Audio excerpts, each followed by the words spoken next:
So, it's my birthday again, and last year was a bit of a jump because I pretty much just goofed around and had fun, and I was being really stupid, and it's like, I'm gonna do this. But I also redid a map part from 2 years ago, and it was Mount Washington. And for this year, I decided to do the same thing, except I'm not gonna goof around this time. I'm going to show pretty much how I did it.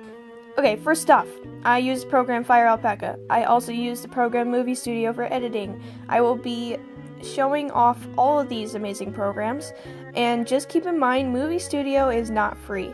I got Moviestudio Pro 14. Right now they have 16, I believe, or 18. And the one I got was $90, but there are cheaper. Their Moviestudio is cheaper. So I'll just be starting. And what sucks is that OBS didn't record my time lapse of the first frame of this animation, quote unquote. It's not really an animation. So Firealpaca. Some of us love it, some of us hate it because it never works. And trust me, it hasn't worked with me before, but it works with me now, and I still love it. Alright. Starting off, canvas size. So when you start up Firealpaca, the first thing you obviously need is a canvas. You click new, and then you have this option to make your canvas size. A lot of people put their canvas to be small, but my canvas size is really big, and I have a reason for it. My canvas size is 6,078 times 3,414. Whoa, that's a big canvas insert.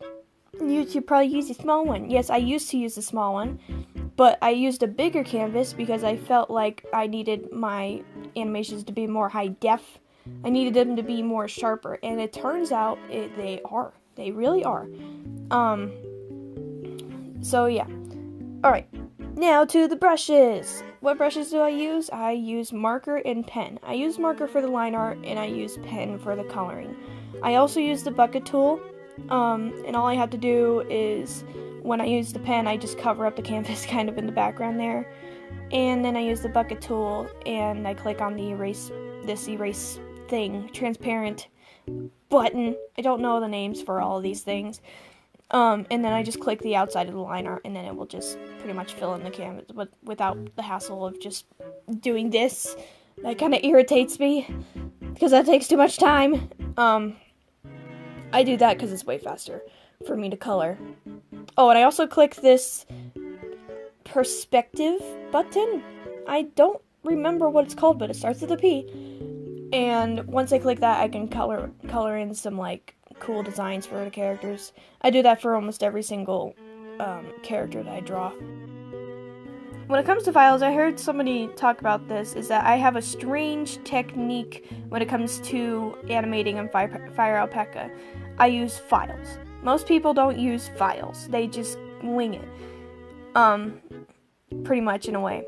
But I put all my animations in just one canvas and not multiple, like, I draw each frame in a different canvas. No, I use this technique called FLAF. And I don't know if I made this up, but it's called frame within a frame. What happens here is each frame that I have, I put it in a folder. And for when it comes to tweening, each different part, such as their hand or their face or their eyes or whatever, each one of those parts goes into a file, and usually I name that file and then I leave it in that file, and it's just so much. There's so many folders. So that's how I usually animate, and that's how I usually tween. It helps a lot when you're tweening, it's more organized, and that's how that works when it comes to files. Okay, so that's mainly how I do things in Firealpaca. I don't have a little timeline for anything, so I can't exactly show you how I did it, which really sucks. Thank you. Oh, yes. But I do have videos for Moviestudio, so we're good there. First thing you gotta do is import files. So before you import files, you gotta export files, which I didn't explain here, so I'm going to explain now. In Firealpaca, how I do things is like, let's say I'm exporting the head of Thunderpelt or something like that. What you gotta do is you click this button right here, go to export, and make sure it's PNG transparent. And the way I name the files is if it's on file 1, I put it file 1, Thunderpelt's head. And then I press OK. That's how I export files. Now to import files is pretty easy when it comes to Moviestudio. All you gotta do is click New Media, and then you click whatever file. You can press Control. Well, you could just select all the files if you want to, all the frames, and then you import it into Moviestudio. Now once you're done with that, you can put each frame down. And then here's the FLAF problem again. In Moviestudio, they even have frames, so we have like frames within a frame within a frame, like frame. I've just been framed. Kind of like that. There's so many frames when it comes to my animation that I don't even know it. But each frame is pretty much the same when it comes to Firealpaca, except they don't have folders, so you gotta technically do everything by hand. Okay, now another thing is that people keep talking about is tweening.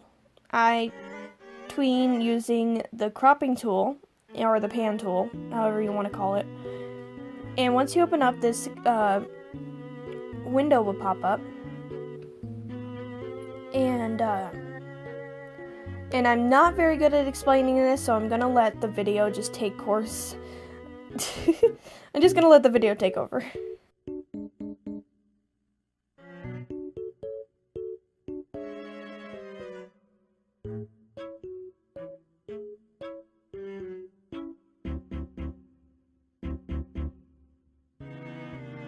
Okay, so next after the cropping tool, I usually use the FX tool. Depending on the animation and what the reasons are for it, I usually use the FX tool. And so for the matte stabs video, I used the glitching effect when it came to dot and virus, in case you didn't see it. You can just click this button right here and click whatever you want to pick.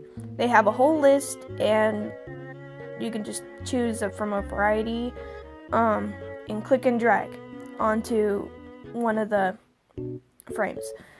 And that's what I did here, just messing around with my despicable meme coming up. Camera movements are pretty easy. It's no different than the cropping tool. And again, I don't really have much to explain here. I just like letting the video take course because I don't really know all the stuff. I don't know all the buttons, but I do know what I'm doing. Now, exporting files is also pretty easy. You just gotta click Make Movie. You can upload it to YouTube, but I highly recommend just saving it to your drive. And once you do that, you can name your file and you can put it wherever you want to. And then you gotta wait. And wait. Yeah. You gotta wait.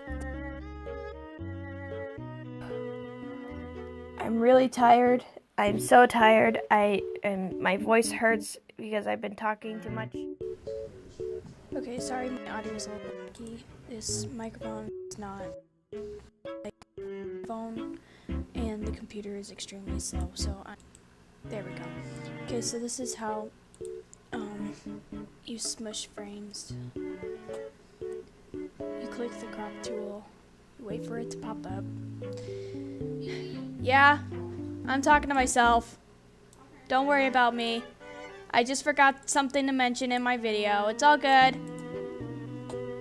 And so you click this, and instead of saying yes, if you did yes, it would just, you can't squish your frames like that. So you gotta click no, and then you can stretch this. So you can make things look really wacky. So I forgot to mention that.